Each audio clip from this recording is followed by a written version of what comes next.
You didn't give me time to hit record before you did all that.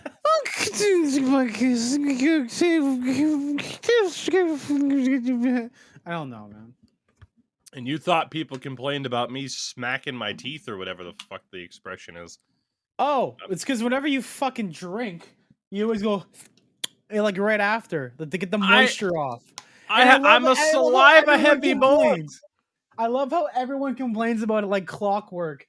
And I'm like, you ever fucking sucked on a fucking lollipop and drank anything after and you have a fucking moistness? Like, it happens. I'm not gonna take this critique from these dry ass mouth motherfuckers. Like, fuck you. You ever Dry consider mouth that? soy boy cucks. Jesus Christ. Never had a wet mouth. You've never seen a fucking woman before. Jesus Christ. Touch grass, buddy. But thank you for watching and supporting the content. I can't use any of this as the intro. Holy shit. Also, why is it so No. dark in here? I know I'm dark, but like, Jesus. Darkness. The darkness. Darkness. It is just me. All right, hold on. Let me see if I can do this without. Just let's see if I can deal with it. I feel like I'm choking. There's this extra moisture between my lips and my teeth that is very uncomfortable. I hate this. I hate this. It's the muscle memory part. Okay, there we go. We made it work. Are we even ready to start yet? We are now. Welcome, everybody, to another edition of the Tougies Take podcast. We are back again, the holy trinity of us, the guys, the fellas. We are here with Mr. Endo Mills and Mr. Sim for the win, who is braving the storm through a bit of a cold in the aftermath of some, hopefully, what were lovely Thanksgiving festivities for you, Sim. Oh, absolutely. I had like a bunch of leftovers the next day, and I fucking like fell asleep at 8 p.m. A turkey, dude, like turkey just it's that tryptophan. I could feel the tryptophan and the caffeine battling it out, and the turkey won. And I legit fell asleep. I honestly, I must have fallen asleep at like 8 or 9 p.m. I didn't wake up till like 8 a.m. I was like, what the fuck? 12 hours. Holy shit. I mean, it maybe my timeline was off. Like, I remember starting to lay down in bed being tired at like 8 p.m. and I was watching YouTube and shit. And you know how out of control that goes, especially when you're a binge watcher like me. You just hit a playlist. And I was watching someone play XCOM, and I don't know. It could have been 10, but still. Like, when's the last time you slept like 10 hours? Well, besides Tougie, who slept like 13 when he fucking got over to Finland. The man, I was like, he's not gonna last. He's gonna go to sleep at like 6 p.m. Goes to sleep at 6 p.m. Still doesn't wake up till like 10 a.m. I'm like, okay. Dude, it was like 9 a.m. the next morning. I was honestly impressed. I was like, that's yeah. And then I saw your secret. You had like, what were they? Melatonin gummies. I'm like, there you go. I didn't even use those. Oh, motherfucker. I didn't use those. I definitely jacked one of those for use, by the way. You left them somewhere. I'm like, ooh, melatonin. Let's go. There you go. You'd be up for a whole fucking day. Holy shit. Dude, yeah. No, that was the best part. I had no jet lag at all because I couldn't sleep on the flight over. So I was already exhausted when I got there at like 1 p.m. local time. Yeah. And then you and I did our best to like walk around the city a little bit.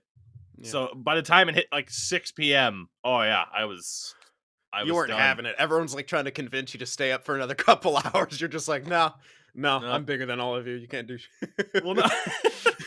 Well, it was funny too because you're like, man, you're gonna wake up at like 3 a.m. and trust me, I'll be fine. Yeah, I was like, all right. But it's funny too because Thanksgiving, I fell asleep at like 5. Like, I was on the couch watching football, falling asleep, and I'm just like, I'm going to bed. Like, we still had people over, and I'm just like, it was lovely having you here. I'm going to bed. And I did. I went and took a nap, which is terrible.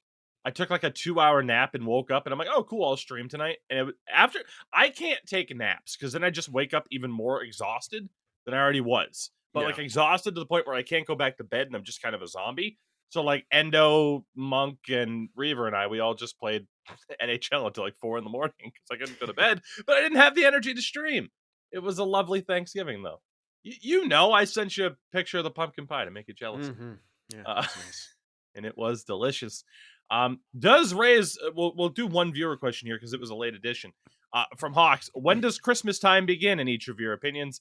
Immediately after the night of Thanksgiving is when our tree went up, and the sappy Lifetime Christmas movies began in this household.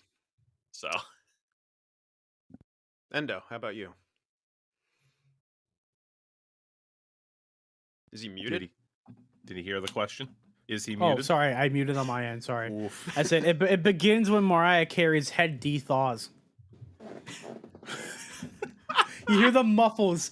It's Halloween. You hear the muffles, and like every day gets closer. She's just cryogenically frozen every fucking year so she could come back after Thanksgiving and start her Christmas. Is she in a block of ice, or is she in one of those like cryogenic freezers from Futurama? Yes. I was gonna say, I like to pretend it's that, so she just kicks open the door during the Macy's Thanksgiving Day Parade. Oh god! And just starts singing "All I Want for Christmas," or Yeah, excuse I'd me, say- lip syncing it brutally. Holy shit! I'd definitely say after Thanksgiving. I don't usually get a tree. Well, I don't have a tree in my fucking apartment. That's just no. I have to go enjoy other people's trees. Yeah, it's pretty much the day after Thanksgiving. We never got our tree that early though in my family. Because I don't know, we never rushed into shit. And I'm lazy, so that works. I'll get that shit hella late and then keep it up past New Year's. Which I'm enjoying this. I paid for it. Yeah, but generally I'll allow decorations to go up after Thanksgiving. Anything before Thanksgiving, I'm just like, calm the fuck down. Actually, where my cousins live in this like gated community, like it's got a security fucking check-in and shit. It's on a golf course, so there you go. Yeah, they have a fucking rule where you cannot decorate your shit Christmassy until after Thanksgiving. Like, probably The like one an HOA time. rule. The one time a homeowner society is a positive thing. Yeah, exactly. Or an association. Beautiful. So with that, we will move on to some viewer questions. Before we do, of course, as always, we need to mention that the Tougies Take podcast brought to you by the lovely folks at Manscaped. You can go to manscaped.com and use code Tougie, that's TOUGIE, for 20% off your order and free shipping. Heading into the holiday season, there is no better time, no better stocking stuffer than everything going on with Manscaped. And if you're listening to this show early, they're still running their Cyber Monday sale as well. Manscaped, get the right tools for the job. Get some cylindrical deodorant to change your life forever. I don't know where I put mine. I found it. I have Always on standby, with the I exception have yours. I took it. There it is. So again, shout out to manscaped.com. Code Tougie, 20% off, free shipping. Manscaped.com. Let's get to some viewer questions here as we do. I got a duck call.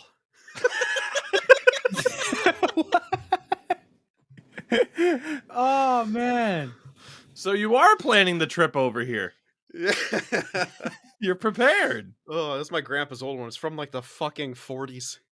Jesus. Yeah, he an has, old like- ass grandpa. There's more here. Well, he's Don't- dead now, but yeah. I mean, Jesus. Don't There's most more. people have an old ass grandpa?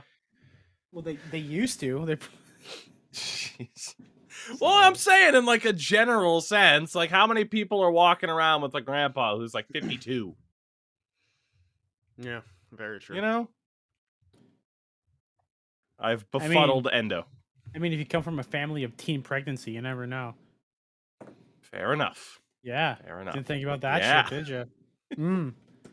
Link to the Discords down below as always. Let's go over to Scroopy Noopers for the first question. What is your favorite memory at an arcade or other public gaming venue? Now, I have one for this, easily Go enough. for it.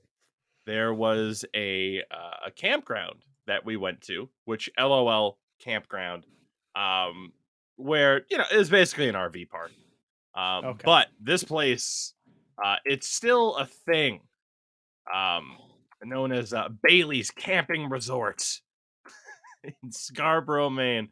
But this place was awesome. We'd go once a summer and meet up with my grandfather there, who would come up from Massachusetts. And even a little bit after his passing, we still did this. And this place was awesome. So literally they have it where it's like, hey, you can rent out a cabin, you can rent out a trailer, bring your own trailer, fucking set up a tent, we don't care. But this place was dope in Make a terms fort out of sticks and leaves. Go for it. pretty much, hey, you pay for it, you do what you want to do. Fuck yeah. But it is just on this gigantic piece of land where, man, you want to go fishing, go ahead and go fishing. There was this gigantic ass playground for the kids. There's swimming pools and hot tubs and shit. And then there was this little, or not little, but this big ass entertainment building that had an arcade. And holy shit, the amount of time that myself, my uncles spent in that arcade just robbing these people blind to where I became a skee ball master was at this campground.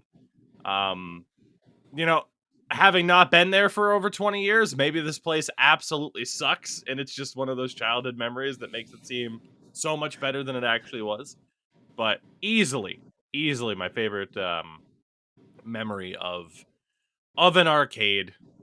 That said, there were plenty of times on the little road trip I took this past April where I'd see a big sign on the highway for like gigantic arcade, and I'm like, can we go?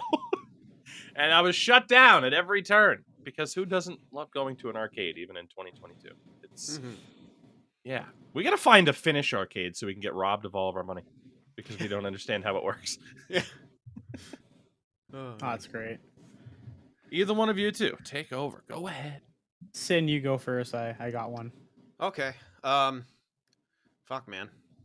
There's been a lot of good memories at it, but maybe when I was on a school band trip to Reno, there's a jazz festival in Reno that we used to go and play at and stuff, and man, like I don't know what fucking game was I don't know. Yeah, it's one of the ones where you could win prizes. I can't even remember all of them, but I won enough for this like mini skateboard.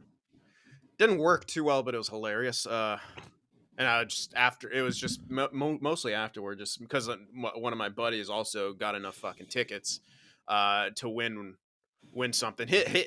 Mine was legit. I was kicking ass at like skee ball, some of those other games and stuff like that. I got pretty lucky on one of those like jackpot things, but my buddy just had a ticket glitch, and they just kept coming out of this fucking machine until they were until it was out, and he just turned all our tickets, and we both had these mini skateboards. We were riding around in a parking garage on them, and that's just a good memory. Endo Mills.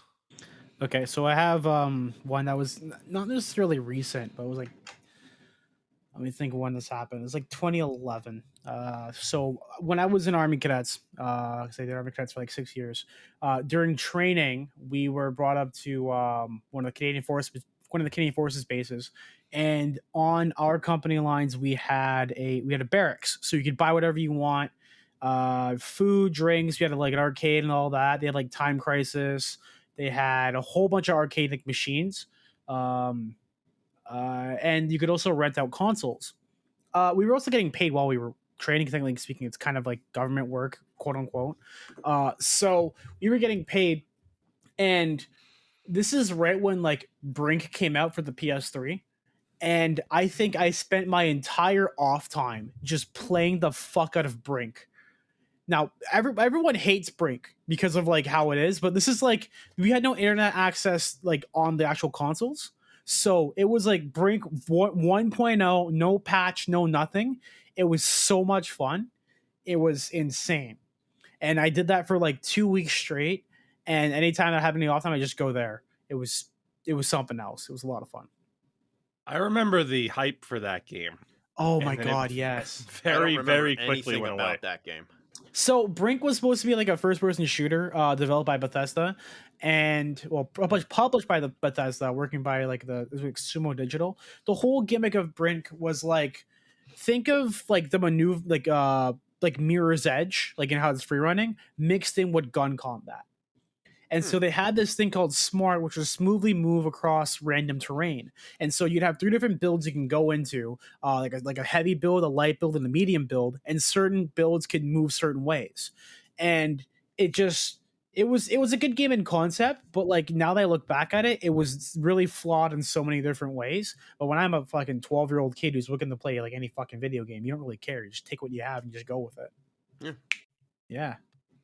Fair enough. Question number 2. You only get one game from your childhood to choose to play again for the first time. You get a fresh Drink. start. We know endos. No. It's something different. So basically, one game from your childhood that you could get a fresh start with and play again for the very first time. Ooh. Now, this is a tough question because certain games you're going to look at different. Like, do I get to experience and feel about the game the same way that I did then? Because obviously, you look at video games differently now compared to when you did as a child. Yeah. So that is a bit of a tough one. I'm assuming it's like in that space where you were, because that affects a lot of things. Yeah. I think. It's for me though. It's got to be Halo, like the first Halo on the OG Xbox. That just it legitimately changed gaming for me in the way I kind of looked at. That was really the first person shooter that I got so heavy into. I remember playing it at where I was sleeping over at my buddy's house, and that game legit inspired me to like buy an Xbox, and that was the only reason. And from then on, I've had Xboxes. You know, I had a PS2, but I got the Xbox. I didn't buy another PlayStation until PlayStation 4 just to play MLB. But yeah, and LOL, you don't need to do that. Yeah, anymore. now I don't need it anymore. Fuck a PS5. PS5 is a great console, though. Let me tell you. Yeah, I can't find one. I played it at my cousin's house. He just got one. Still so fucking mad. Again, I mentioned this before. I bought my PS5 after never seeing one in the wild. The first PS5 I ever played was in Finland. Never saw one in the wild. I have seen at least a dozen PS5s at my local Walmart since. Jesus. That's how it goes. That's how they get you. And I heard they're still the same price, which is kind of hilarious. Oh, yeah. Yeah, they're not going to drop a little ridiculous. They are just a smidge expensive. Just a smidge. But for a God of War Ragnarok machine, worth it. Endo, do you have a choice for this? Because I'm struggling. I gotta be honest. So, like, one of the games currently that I play that I can pick up at any given time and like just go is like just experience for the first time, or just like something you can replay constantly with no fail. Just the idea of like a game that you loved as a kid, where you would want to capture, I guess, that like initial moment of like falling in love with that game in the first place. Yeah. I'm torn between Kirby Air Ride for the Nintendo GameCube, because I was playing that recently on stream, like maybe not recently, but like 4 months ago with Davos. It's either that, NBA Street V3, because I play the fuck out of that. That was a lot of fun, and Ratchet Deadlocked for the PS2. Fair. Yeah. Dude, I replay that game so much, like right now as it is, but I just want that original feeling of playing it again. So fucking good. I want a remaster of that game. It's never gonna happen though. I cry. I am torn in terms of story-based games between Banjo-Kazooie on the N64 and Jak and Daxter on the PS2. Love both of those series. And then aside from that, I want to say, like, my fondest, like, memories from being a kid and playing games, aside from those two particular games, would be the N64 era wrestling games. WrestleMania 2000, WCW Revenge, No Mercy. Oh man. God. Yeah. Oh so man, it's just that just took me back. That just took me back to like SmackDown versus Raw. My cousins were obsessed with wrestling.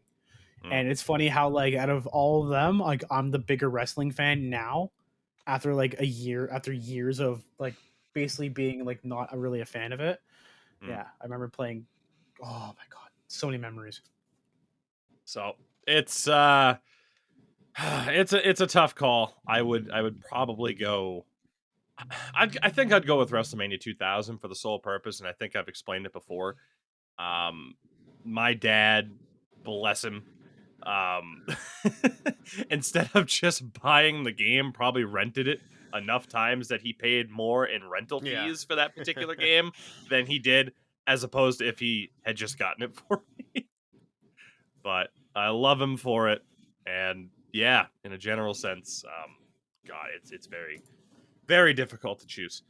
From Rafi, best World Cup game so far. Have either of you paid attention to the World Cup whatsoever.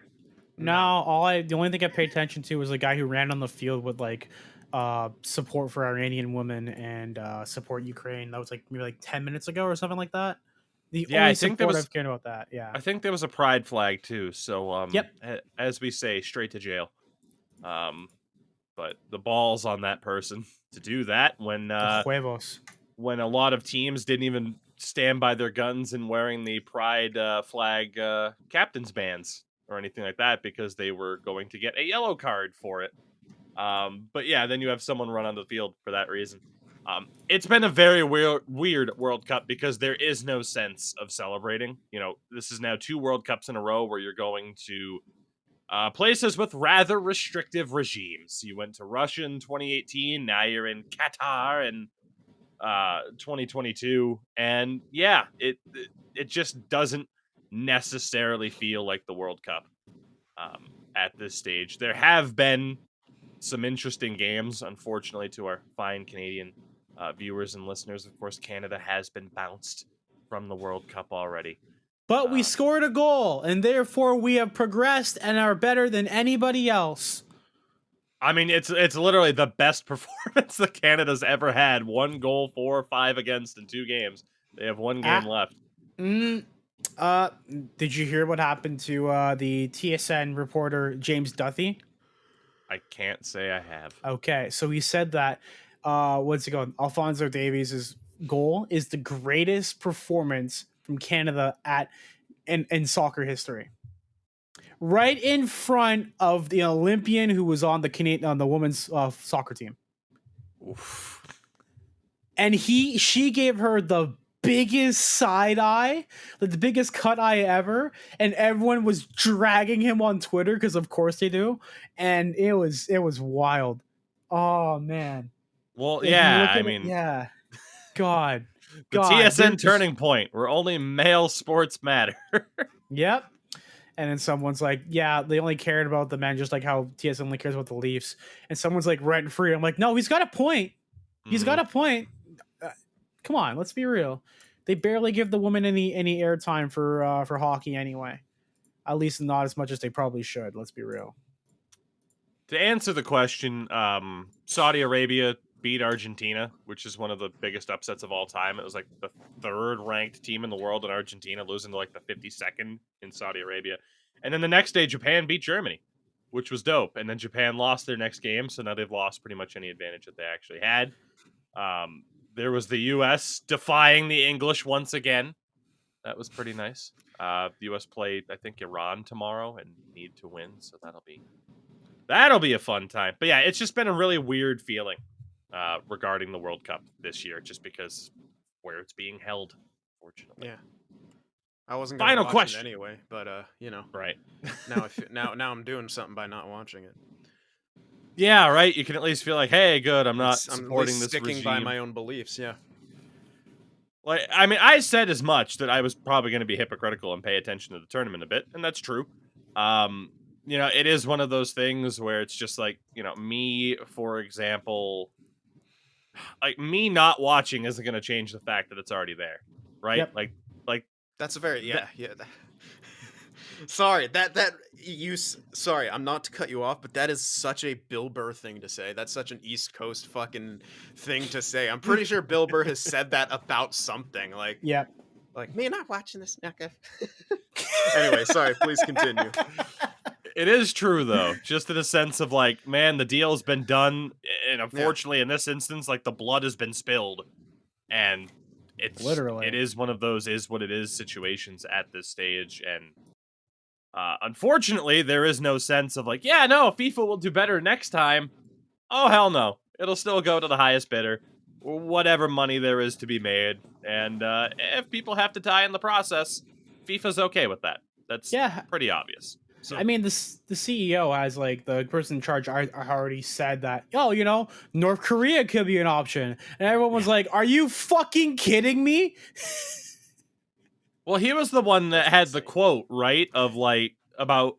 Today I am gay. Today I feel like I'm gay, essentially. Like, because Wasn't that you told that to someone else, like another politician in New York said that apparently a few years ago. So the same thing. Today I'm a black woman, or like today I'm this. I'm like, ah. We're all united. You could say we're all united together to celebrate our cultures as football. Not be today. I am a woman. Today, thanks to the criticism that I am receiving as the leader of FIFA, I understand what it's like to be oppressed. Yeah. That's a hell of a stance to take, you know? Oh man, that's fucking that takes gold. some balls. Yes. That takes some balls. But yeah, the World Cup, everybody. The world's game. Including a country that had to see it move to the winter because it would be inhumane to play it in the summer because it's so fucking hot. Jesus Christ. That said, Steel Devil, our final question. Thoughts on Matt Murray assaulting the goalpost whenever there is pressure in his own zone? So this happens a couple of times now with Maple Leafs legend Matt Murray. Endo Mills, this is your time to shine. He has fucking ice skates on. Have you been wearing those the whole time? Okay, so a little backstory. My skates, I have been. So I've been wearing these skates for the past 4 hours today so far. I will elaborate. So I got brand new skates because my last skates broke, and yeah, so I had to break them in. I had to wear them whenever. Wear 2 layers of socks. I got them molded to my feet, but you know it doesn't really do all the working in process because I had the game the same day that I got them, and they were in pain. So I will elaborate on this and say something. As a goaltender who uses the post in his play, they go from side to side in the high-speed environment, it was essential that your nets are actually working properly and everything whatsoever. There was also a report by Elliot Friedman and some other guy, I can't remember who was on that podcast, saying that, yeah, teams have reported that 2 out of the 3 teams that have net issues were the ones where Matt Murray knocked them off the post, which also means that they're not using the same pegs across the NHL. There are a lot of pegs that are good quality and a lot of pegs that are bad quality. Not Big all pegging nets issue in the NHL. Exactly. Big Pegger is stopping all this from happening and is calling out Matt Murray because he's actually having a good comeback season. It's all the fault of Big Peg. Yeah, Big Peg. I will say Piranha pegs are the best pegs. They're called Piranha pegs. They have 3 pegs, like 3 metal hooks on the bottom. You pop into the ice and it goes right in there, and it's like you can't fucking move that shit. Yeah, you could sure as hell snap your femur to over the it. Guy? So I have a very good idea of how those, the crew who manages the nets operate. Because I would sit 3rd row on the away corner. Gotcha. They would, they just take out the pegs, and I don't know. The Sharks clearly didn't have whatever pegs you're talking about. He just like slide them out. You like stick a sponge down in there and like get the water all out. It's a trip, but yeah, that's all I wanted to fucking contribute. I don't have a horse in this race. Matt Murray's on my fantasy team now. I hope he keeps pushing the fucking net off. Yeah, keep doing it. Preserve those stats, buddy. He's killing it. He's doing really well since coming back from injury. Who the hell was it on the Bruins that did it that one time, like forcefully? It was against the Sharks too. Oh man, it pissed me off because Sharks lost. Was it Halak, or did they have another backup at the time? I do not recall this Jordan incident Subban? whatsoever. Yeah, of course you don't. I plead the 5th. I was so pissed, man. Oh man, I went at it with that fucking guy Dustin Brown on Twitter for a while. I plead the 5th. Oh man. I can hear the Bill Burr-esque inflections in Sin's voice, and it's like, you benefit from it, motherfucker. Yeah, that did kind of sound like Bill Burr. What the hell? You watching so much.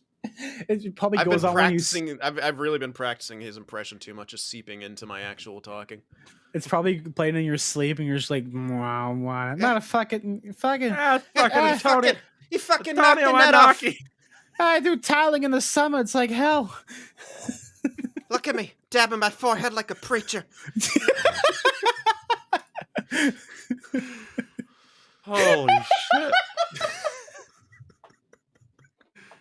Oh, we have fun here, don't we?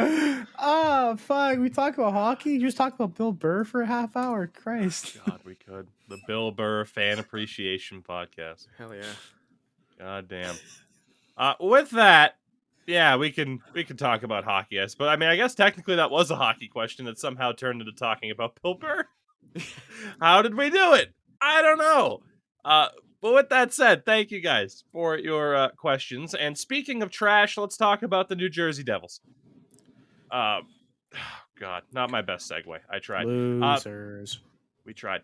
So yeah, and no, you got to experience this one firsthand as well as a Leafs fan, because this was probably one of the biggest talking points in the past week since our last show. The New Jersey Devils having 3 goals disallowed in one game against the Leafs, and their fans responded with trash. Salt. I mean, how do I explain this? Salt. They went from being like, "Oh, fire Lindy Ruff," to like, "Oh wow, he's the greatest guy ever. We have 13 wins." To holy fuck, the refs are blowing the game. I'll be very honest. Like one of those calls was like that shouldn't have been called. So I know one of them was there was contact in the paint. Any contact with the goaltender in the paint is an automatic no goal. Yeah, the one outside of the crease was. Yeah. So here, that's the one. That's the one that's like questionable. So Matt Murray goes to play the puck. He goes back through. Thomas skates around the other way and doesn't cut around the outside and cuts through the net. So I'm not sure there's an official ruling on this, but even when I've been playing beer league and high level beer league guys are, former pros and stuff like that, you never cut in where the goalie's going at all. Like it's this common sense kind of thing, even in the already competitive business, even when you're trying to be competitive, because he's going right back to the crease. And then instead of going around typically, because you wheel around, he goes right through the crease and therefore bumps into Matt Murray and then causes interference, which is then no goal. That one's very 50-50. That's 50-50. Yeah, I'm gonna bring up that you said something about us not knowing or something. Like the NHL doesn't even know, because they called it a complete opposite way when the Devils were involved again. Hilariously, when it was their goaltender who got knocked down in that same exact situation, the puck went in and the goal counted. So I think Devils fans definitely have a right to be pissed about that, and that just goes to show you that can you like write the rule book to be fucking specific? Because there's so much open to interpretation for the officials, and it's never consistent. It's never the same. I try to go into go reviews now, just accepting that I don't know what it's going to be, even though I know the rules, and even when it looks clear to me, I've seen enough. For instance, in the playoffs, Marc-Andre Fleury coming out of his crease, initiating contact with Logan Couture as he skated by, the tying goal going in, it would have been a goal that would have given the Sharks a win, and like. Fucking it gets called back. Like there's so much weird shit that we just don't understand and we'll never understand because the rules just simply aren't clear. So I just try to go into it with like, I don't know what's gonna happen, fuck it. Yeah, pretty much. That's the way we've talked about officiating throughout the entirety of this podcast history. It's just you're never gonna know for sure. That's just the way that it works at this stage with the standard of officiating, the way the rules are written. All you can do is hope that it doesn't screw your team over. Pretty much it. Pretty much been our opinion the entire time, and I stand by it at this stage. So just gotta hope for the best. So did Devils fans get robbed in a sense? Yeah, you did. Yeah. And you know what? You're fortunate in a sense that it didn't happen at any other point in time in that winning streak, because the odds of that type of call or those types of calls not going against you over the course of 13 some odd games is actually pretty slim if you think about it. Like a win streak like that, a win streak like the Bruins or the Blues, it takes a lot of luck. A lot of luck to be on the right side of a lot of calls that typically go against you, especially with the way we know the NHL likes to handle, 50-50 calls, essentially. I mean, we were going to mention it. The Bruins set the record for the most home wins in a row to start a season with 12. There was a lot of luck involved in that, especially in regards to officiating. That's just how this league works at this stage. That said, since I mentioned the Bruins, unless you guys have anything else to add, but really, to me, this topic just comes up as officiating shit. Breaking news. No, it's not, though. The Bruins and the Penguins have unveiled their Winter Classic jerseys for January.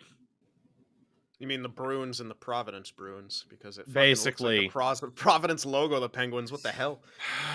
It's throwback to the Pittsburgh Pirate days. Like, look, these are the worst outdoor uniforms the NHL has ever put out. I will stand by that. It doesn't matter if it's Winter Classic. It doesn't matter if it's Stadium Series. And there were some rough ones for both of those in the past. These two jerseys, the set is undeniable garbage. I was already leaning towards not going to the Winter Classic. And I'm not saying I'm not going now because the jerseys are shit. It's like I really don't want to sit outside in January in Boston for 3 hours while having difficulty seeing because it's a baseball stadium. But yeah, I'm at the point where it's like, oh cool, I don't even have to buy one of these jerseys because I'm not going to buy garbage. So the NHL firing on all cylinders this year. That's what we've learned. But I just wanted to bring that up really quick. But I don't know. I'm still torn on the Devils incident. Aside from, I mean, I guess in a general sense, just being like, you throw trash on the ice, you're kind of a trash person. Yeah.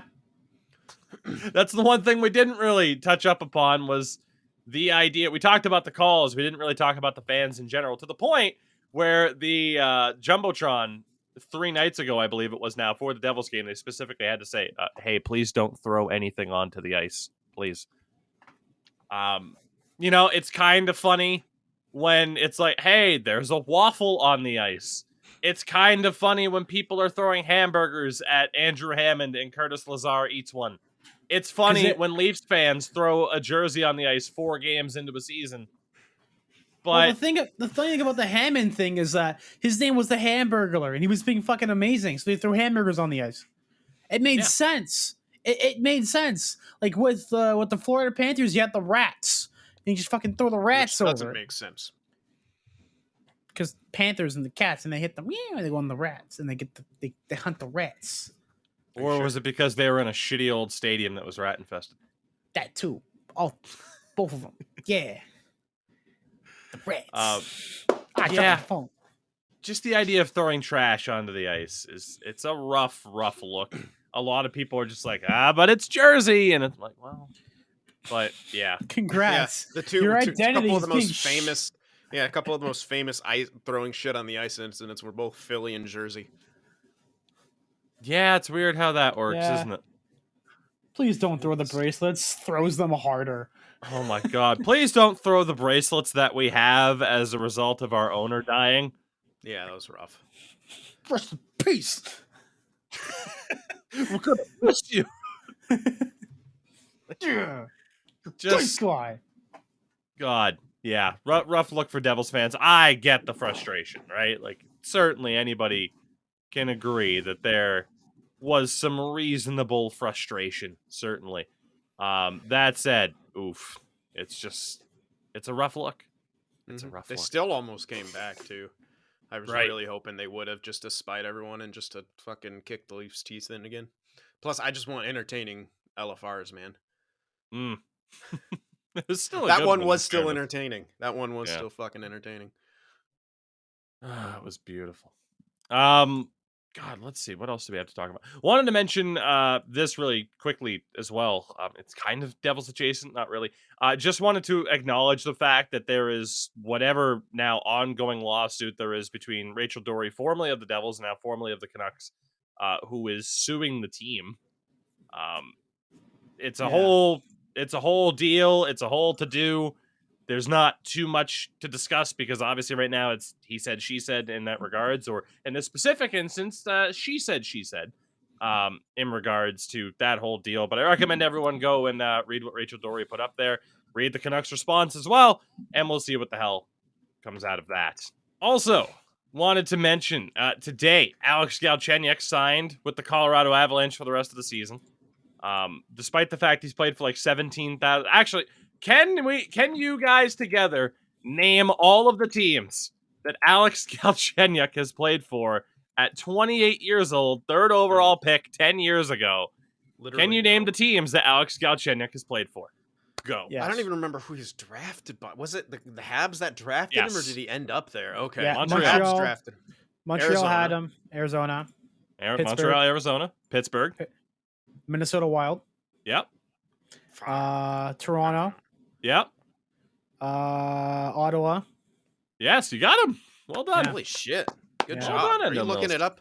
Little cheater. No, I'm looking at your fucking dumbass mug on my screen. Whoa. That coffee mug Shots. is very personal to me. Yeah. He's It not was talking my about my face. My grandfather's. face That- is that's what the fucking duck beautiful. call. That's Yeah, what the duck call was It came sitting with in. the duck call. Worth noting for the Avs, they are injured to shit. Bowen Byram, Evan Rodriguez, Shane Bowers, Valeri Nichushkin, Gabriel Landeskog, Darren Helm. Like, they're pretty beat up. So someone like Alex Galchenyuk, who cap friendly has slotting in on the third line with Alex Newhook and rookie, I think he'll be making his NHL debut, Jean-Luc Foudy. Yep. Yeah, they're pretty banged up at the moment, as it feels like defending champions often are. But Yeah. good for Galchenyuk sticking around when it looked like his North American hockey days might have been coming to a close. Also worth noting, as I have to do, for my favorite player, Jason Robertson. Broke the Dallas Stars team record for consecutive games to the point with 14. Jason Robertson. Noted. Trying to get the updated information. NHL.com. Why you gotta be so slow? Jason Robertson. Second highest scorer in the league. Most goals in the league. Wow. Which is weird, because he's first, Bo Horvat's second, and then it's Connor McDavid. And Although Austin McDavid Matthews is nowhere to be found. What a fucking scrub. Do you know where Austin Matthews is in terms of goals right now? No, I don't. Endo? 8th. 32nd. LOL. Oh, wow. He has 10 in 23 games. He has as many goals as a lot of players. Highlights include Martin Necas, Lawson Krause, Riley Smith, Jamie Benn, and Joe Pavelski. Bro Pavelski. Let's go. Let's be real, though. I mean, this is clearly a really, really late start. I'm going to be the Leaf defender real quick and say, if you look back at last year's season, he got like 50 goals in 50 games at the end of the season. So he's just like a slow progression, just like the Leafs, That's you know. true. And the Leafs were trying to change the definition of what 50 and 50 meant. I remember that. Exactly. Yes, they were.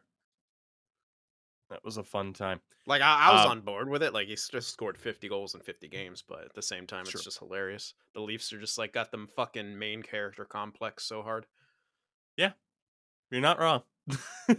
I mean, like, there was also a weird period of time when we were tanking and we tried to call ourselves Canada's team, and I laughed my ass off really, really hard. I mean, they still are. They just They're Canada's Like, I get media's it. team. Canada's team. They're the media's team for sure. Holy shit. well, yeah. You know they get In ratings. LeafsNet. So wanted to mention Jason Robertson, that turned into Leafs talk, funny enough. Also wanted to mention the Philadelphia Flyers, who are now on their third 10-game losing streak of this calendar year. We still have a month to go, by the way. This is their fifth 10-game losing streak since Chuck Fletcher became the GM of the team. He's got a vision. It's not good. Philadelphia, Jeez, I don't know relatively what he's hot doing. start. They're fucked. Yeah. Relatively hot start, and they are down Yeah, it at really this sucks. stage. Poor Carter Hart. He's still got over 910. Carter Hart, man. I'm pretty sure. Against all odds. The man is fuck Philly forever, like booing that guy or doubting him at any point. Yeah, on the season. Fuck, where is it? Yeah, he's got a 915 and a 285 still. It's fucking unreal. Like, sure, it was a great start, but yeah, he's been pretty bad. But at the same time, that's impressive that he's maintaining a 915 when he and the team's been bad. Just goes to show you how good he can be. Mm-hmm. If he just has some support. Philadelphia right now in the bottom 8 in terms of points percentage. The bottom 10 for this season, it's still early, but it's interesting. Anaheim dead last. Nobody had that happening. Like, nobody had Anaheim being that bad. It's bumming And me out. obviously, you know, we've talked about their problems on and off, and rightfully so. If they get San Bedard, Jose. I'm gonna lose my shit. San Jose currently 31st in points percentage, so right on track. Beautiful. Mm-hmm. And we still got pieces to trade, baby. We could still get worse. I'm loving it. Ba-da-ba-ba-ba.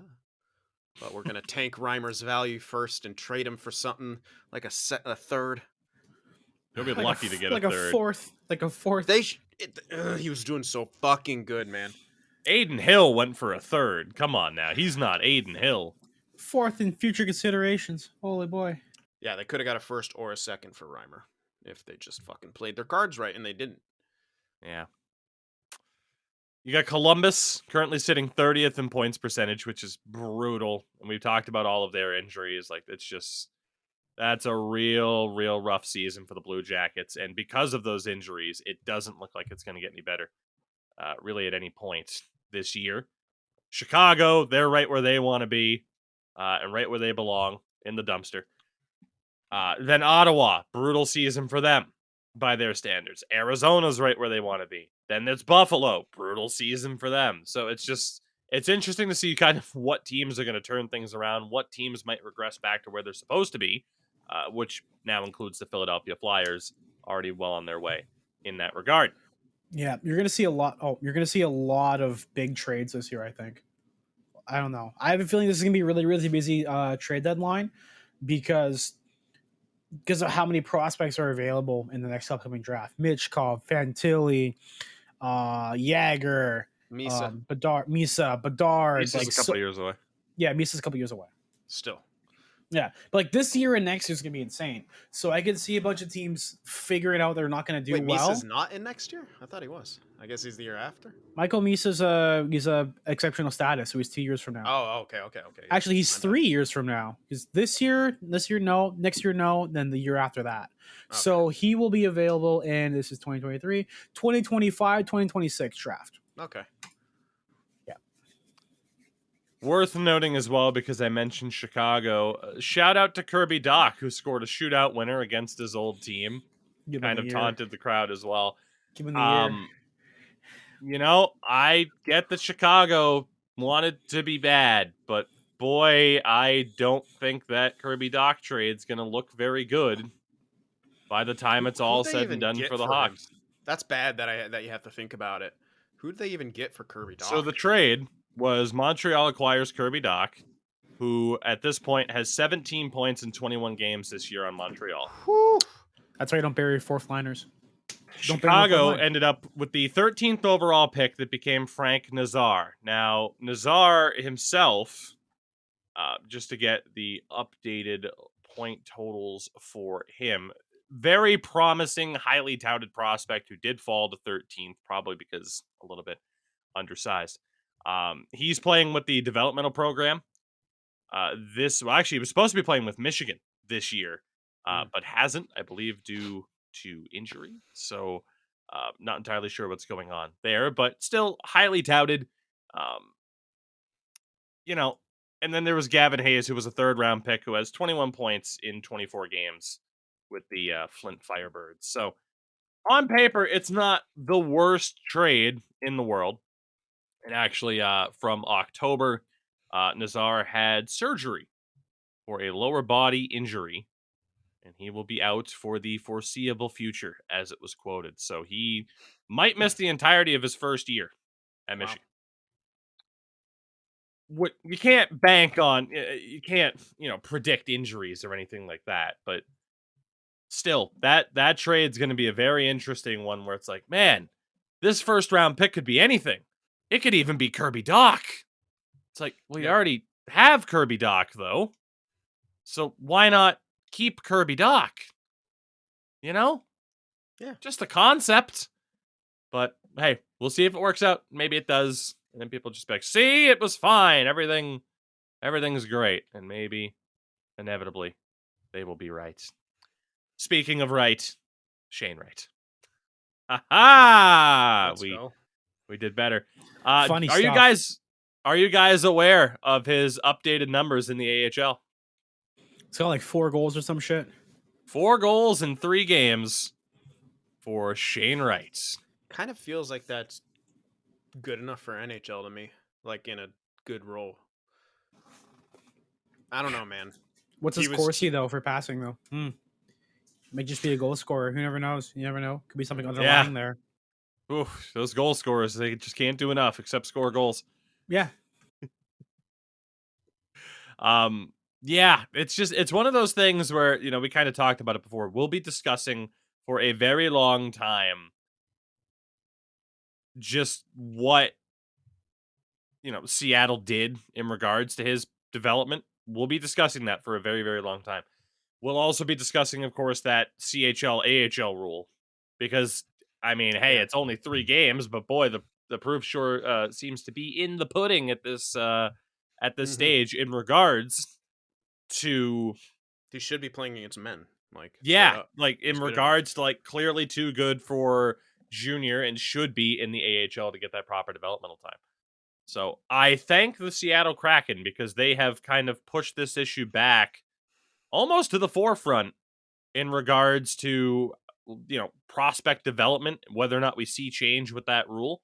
I do think it could happen in the near future. So I do thank Seattle for that. And, boy, Shane Wright's going to look pretty fucking good on the Team Canada World Junior team. Oh my God, yeah. That Team Canada team's going to look amazing. If they get all the players that are hypothetically could be there, because some might not get released from their NCAA contracts, the NCAA teams and all that, but I have a strong feeling they will. That team's going to be insane. Final thing to mention, not that we want to end the show on a low note or on a sad note, but the feeling was, of course, that this was coming. I don't think anyone expected it to happen this fast. But the hockey world, again, suffered another major loss in 2022. It has been an absolutely horrific year in terms of legends of the game passing away. And we had mentioned it before, but Boris Salming passed away last week as well at the age of 71. Complications from ALS. The diagnosis was made public in August. This happened so fucking fast. And the only takeaway, because the only takeaway for me here, in terms of discussing his legacy, we have done that, and rightfully, that has been mentioned a lot. I don't know if there's too much that we can necessarily add to that conversation, but all I can say is I am thankful for him, for his family, for fans that he had that one last moment in the spotlight only 2 to 3 weeks before his passing in Toronto. Where it is one of those things where you get to say, hopefully this person realized just, what they meant to the hockey world before they unfortunately passed away. But yeah, just crazy, incredibly sad.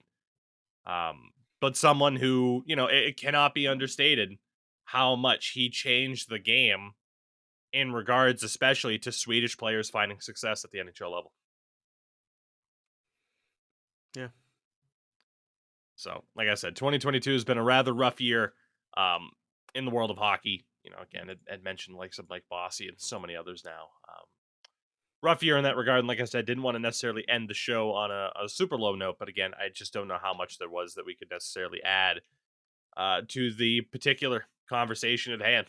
It's Borja fucking Salming. It's like, hey, eulogize one of the best of all time. There you go. You already did it. A monumentally important player in the history of hockey.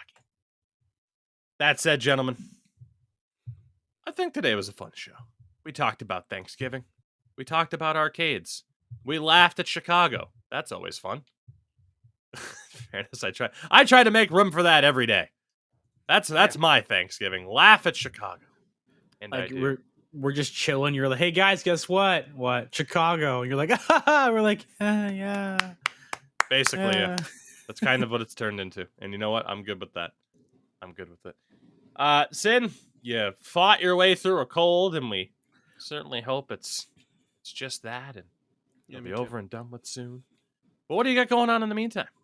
Yeah, as I think I mentioned last time, I got 2 franchise modes going on the YouTubes, an expansion one, And then the Chicago Blackhawks, funnily enough, it's been kind of therapeutic to just tear that fucking organization down and build it anew.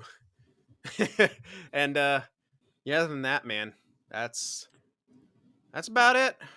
I don't Did know. you I might have change some the other logo? shit going on. No, No. The logo's one thing. I don't think the name's too bad, but then if you change the logo, you may have to change the name, although the Warriors didn't do that, but that's more general. For me, Blackhawk it's a more dignified name.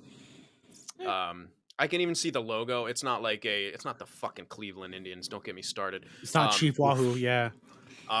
Like the logo, it's still a dignified thing. You can argue appropriation or whatever, and you could have a very, very solid argument. But to me, it's like the Redskins, for example. You change the name, you got to fucking change the logo, like too. For the Blackhawks, it's a bit more of a tricky situation. I'm more on the fence, whereas Tougies definitely change them. So anyway, yeah. And no Mills, what do you got going on, Chief? Jesus. If there's one thing I love about the irony of that, and people haven't called you out for it yet, you hate the usage of the Chicago Blackhawks and Chief Blackhawks caricature, but I've heard you say Chief more than anybody in the fucking world. For that reason specifically. Yeah, for that reason. No. So new stream schedule, hopefully. It's gonna be 11:30 to 2:00 p.m. Monday, Tuesdays, Thursday, Fridays. Just doing that. Can I just say you change your stream schedule around more than you change your room around? Yeah. Well, the room hasn't changed in 2 months, so you know what? Hasn't? Now I'm gonna. It's no, due. it hasn't. You know, Like now the that you say Washington that, Generals, I'm gonna they're due. move. I'm gonna move a monitor in like 1 inch over, just in spite of you. And that's gonna be a big change for me. No, but yeah, I'm just playing a lot of drop-ins. I just might be the drop-in guy now. I got called a slur today on drop-ins, so that's fine. Just a casual Monday. It's okay. NHL community. NHL It's community. It's mega Monday, so it just kind of happens. Yeah, so you can watch me get slurred at live on twitch.tv/EndoMills, and yeah, that's me. Just terrible. Oh my god. I saw you post that tweet, and it's one of those things where it's like, yeah, you wish you could be surprised. But no one is. Let's add proximity chat so that way mid game, so that way I can get someone yelling the N-word at me going through with a Doppler effect.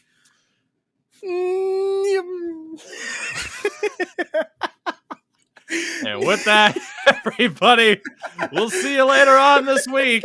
Thank you for listening. You're listening to the Tougies Take Podcast.